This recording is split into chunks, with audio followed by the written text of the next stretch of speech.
नमस्कार, आपके साथ मैं हूं दीपशिखा भारद्वाज और आप देख रहे हैं न्यूज स्टेट। हमारे बुलेटिन पहाड़ समाचार में आपका स्वागत करती हूं।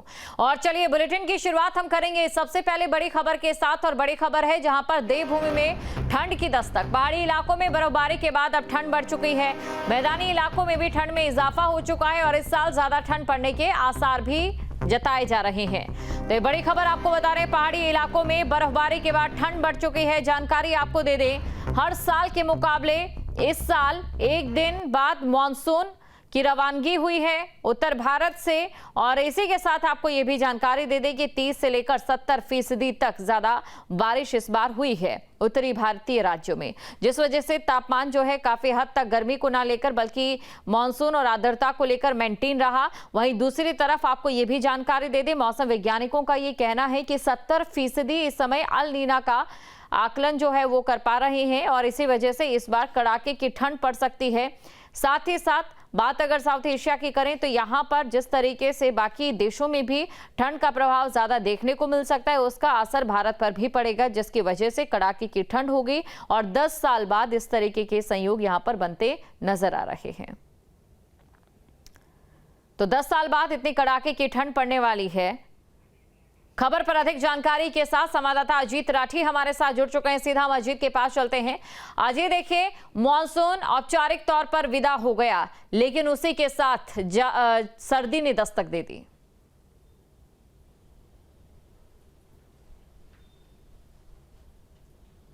बिल्कुल, देखिए, चूंकि अक्टूबर आधे से ज़्यादा गुजर गया है और सर्दी की दस्तक इस दौरान थोड़ी थोड़ी आई जाती है। इस बार मानसून चूंकि औसत से ऊपर बारिश हुई है तो चूंकि वनस्पति पर उसका सीधे प्रभाव पड़ता है। जितने भी पर्वतीय क्षेत्र हैं, जितने पहाड़ खड़े हैं, वो बहुत बढ़िया से रिचार्ज हो जाते हैं। रिचार्ज होने के साथ जितना पानी पड़ता है उतने पहाड़ रिचार्ज होते हैं और रिचार्ज होने के बाद वनस्पति जिस तरह से उसकी वृद्धि होती है वो भी है।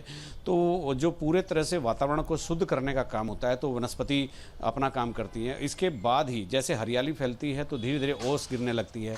अभी पहाड़ में अगर आप देखें तो मैं देहरादून की भी अगर बात करूं तो देहरादून में पिछले तकरीबन 1 महीने से रात में कहीं पंखे चलते हैं, कहीं नहीं चलते हैं। लोग अपना चादर ओढ़कर और इस तरह से जो एक सर्दी के कपड़े होते हैं एहतियातन तौर पर उनको ग्रहण कर रहे हैं और सावधानी बरत रहे हैं।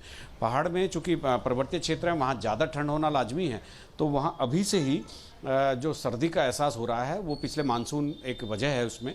और अक्टूबर के लास्ट में लेकिन ये भी है कि हम मौसम चक्र पर अगर नज़र डालते हैं तो अक्टूबर का आधा महीना बीतने के बाद धीरे धीरे थोड़ी थोड़ी ठंड बढ़नी शुरू हो जाती है। हालांकि इस साल बाकी सालों की अपेक्षा ज़्यादा ठंड इस बार अक्टूबर में दिखाई दे रही है और इतना ही नवंबर के शुरुआती दौर में होता था। तकरीबन इसमें 15 दिन का डिफरेंस मौसम वैज्ञानिक बता रहे हैं।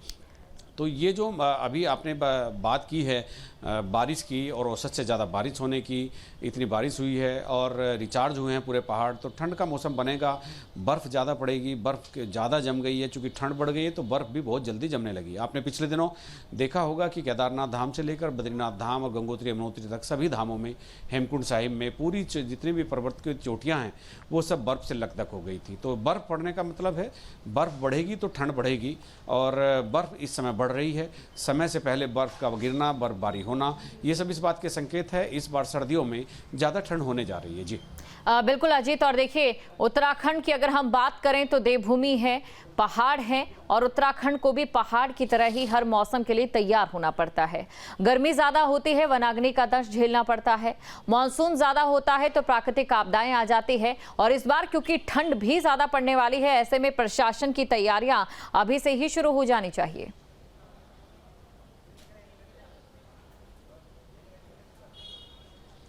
बिल्कुल, देखिए, आपने एक बड़ा अच्छा जिक्र किया जो फॉरेस्ट फायर है यानी वनाग्नि है। तो इस बार बिल्कुल मतलब पिछले अगर 10-15 सालों में अगर गौर करते हैं तो इससे सबसे कम वनाग्नि हुई है। और चूंकि बारिश जैसे ही सर्दी का मौसम गया तो उसी दौरान जाती हुई सर्दी में बारिश हो गई थी। उसके बाद फिर लगातार बीच बीच में बारिश के पड़ते रहने से वनाग्नि पर पूरी तरह से रोकथाम इस बार रही। और वनाग्नि भी एक बहुत ज़्यादा गर्मी होने का कारण होती थी। वनों में आग नहीं लगी, उसकी वजह थी बारिश। एक तो 2 चीज़ें हो गई, एक तो पानी पड़ गया और एक आग भी रुक गई। तो दो तरह से मौसम पूरी तरह से बदल गया। इसीलिए मौसम में इस बार ज़्यादा ठंडक रहने की उम्मीद की जा रही है। वनाग्नि शून्य शून्य थी और बारिश खूब हुई है और बारिश की वजह से बर्फबारी हो रही है। तो ये सारे जो जितने भी इक्वेशन हैं ये सब इस बात की तरफ इशारा कर रहे हैं कि इस बार ठंड पहले वर्षों से ज़्यादा पड़ सकती है। जी बिल्कुल अजीत, और देखिए बात अगर करें उत्तराखंड सरकार की तो विंटर टूरिज्म को बढ़ाने के लिए सरकार कई कोशिशें कर रही है। खुद पीएम नरेंद्र मोदी हर्षिल में जाकर इसे प्रमोट करते भी नजर आए।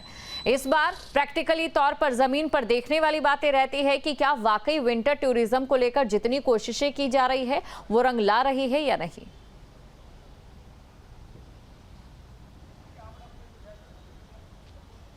देखिए, पिछले साल भी आपने देखा होगा मुख्यमंत्री पुष्कर सिंह धामी ने शीतकालीन चारधाम यात्रा की शुरुआत की थी। हालांकि हरीश रावत ने उस पर कटाक्ष करते हुए ये भी कहा था कि वो अपने समय में इस काम की शुरुआत कर चुके हैं। यानी जब 6 महीने जब चारधाम के कपाट बंद रहते हैं तो जो जैसे बाबा केदार हैं, बाबा बद्री विशाल है, माँ यमुना और गंगा हैं, तो उनकी डोली जो है दूसरे स्थानों पर जहाँ पहले से ही निर्धारित हैं तो वो ग्रीष्मकालीन गद्दी स्थल होते हैं तो वहाँ पर आ जाती है।